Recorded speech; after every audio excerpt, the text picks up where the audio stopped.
I was a figment of the government's imagination. What is that? So I didn't have a birth certificate, I didn't have a social security, and I just had no forms of identification until I was 19. It's a very interesting experience going before a judge and being like, I am me. Yeah. I would like to exist in this country, please. Yeah, never went to hospital. I was not vaccinated.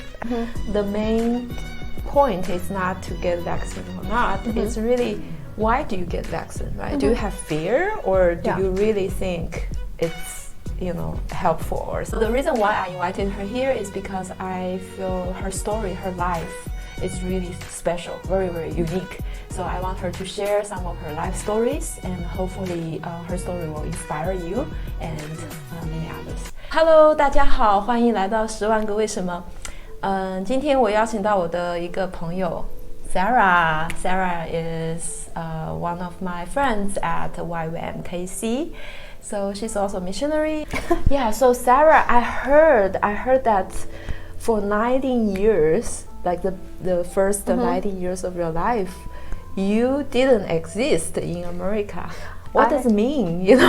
I'm like, what? I was born at home, and my mom decided that she didn't want to register me with the government because I think there was some concerns she had about government and like tracking people or whatnot. So I didn't have a birth certificate, I didn't have a social security, and I just had no forms of identification until I was 19. And because we didn't go through the process of like after child's born, you have to get them like the birth certificate. I had to go to court actually before a judge, and my brothers had to be witnesses that yes, I am Sara Pennington. I was born on this date, and this is my family. Wow. And because the midwife that had helped my mom had already passed away, so she wasn't there to give witness. Wow. It's a very interesting experience going before a judge and being like, I am me. Yeah. I would like to exist in this country, please. They can surely say, oh, you might from another country, right? You don't have passport, you don't have... Yeah, there's nothing. Wow, okay. Yeah. So, you said you have never been to the hospital, so... Yeah. For 19 years, you just never been sick? Yeah, just didn't. So my mom, nutrition was really important to her. And so she was a nutritionist. So actually all of our sicknesses, everything, she had all the herbs and everything, and echinacea, vitamin C and zinc.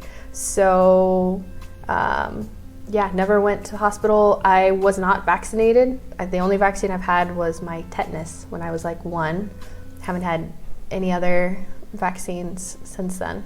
And I live on a ranch or farm, and like there's rust everywhere, so there's always like, gotta get your vaccine for that, but never had any issues. Your mom must be very special woman.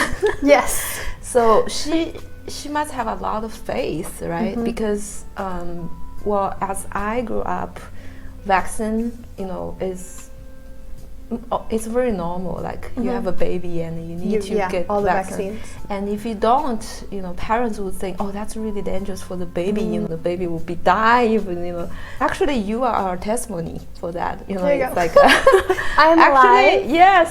So how did your mom get that idea? I'm not entirely sure what started her off. I don't know if it was looking into nutrition and everything that was kind of going on, but my brothers had some vaccines when they were younger, because they were in public school and private school and charter school until they were in like 5th and 6th grade. So I know that they had some vaccines.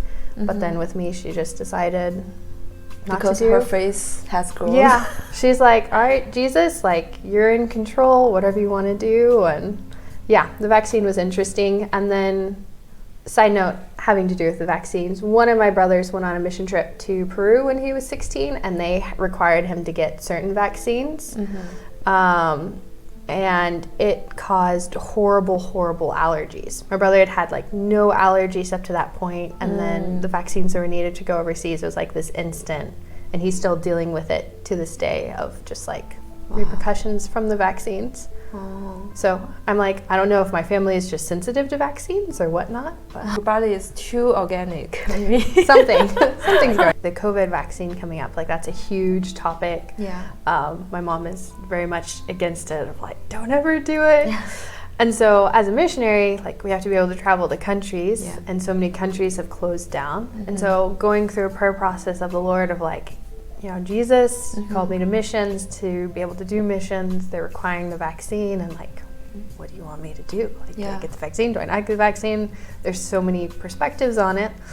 And then just coming like through a prayer process of coming to the Lord of like, if it's what's needed to do missions, like the Lord's not weak, he's not frail, like he can keep us safe. Like he's like, yes, I know people that God's been like, yep, get the vaccine, totally fine. I tell people God's been like, yeah, you don't need to get the vaccine, they don't get the vaccine, totally fine.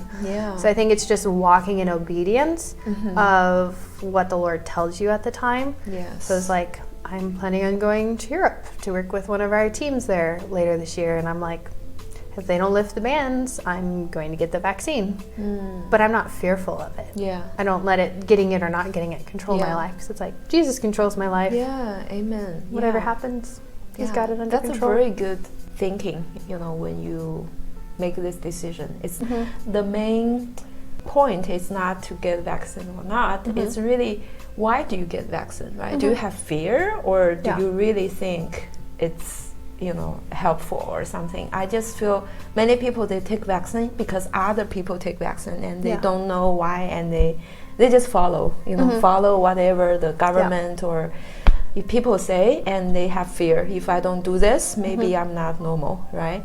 So I don't think that's what God wants us, you know. He wants us to be obedience, but not to people, obedience to him, and also have freedom to choose. Again, you know, we really hope people can hear the voice of God and can really have this really personal relationship with God. Thank you, Sara. And 除了从来没去过医院以外， Sara 也从来没有去过学校。从小在家学习的她，究竟拥有怎样的童年呢？这些经历对长大后的她又产生了哪些影响呢？答案会在下期节目中揭晓。如果您还没有订阅我的频道，请您现在就点击 subscribe 并且开启小铃铛吧。我们下周五不见不散，拜拜。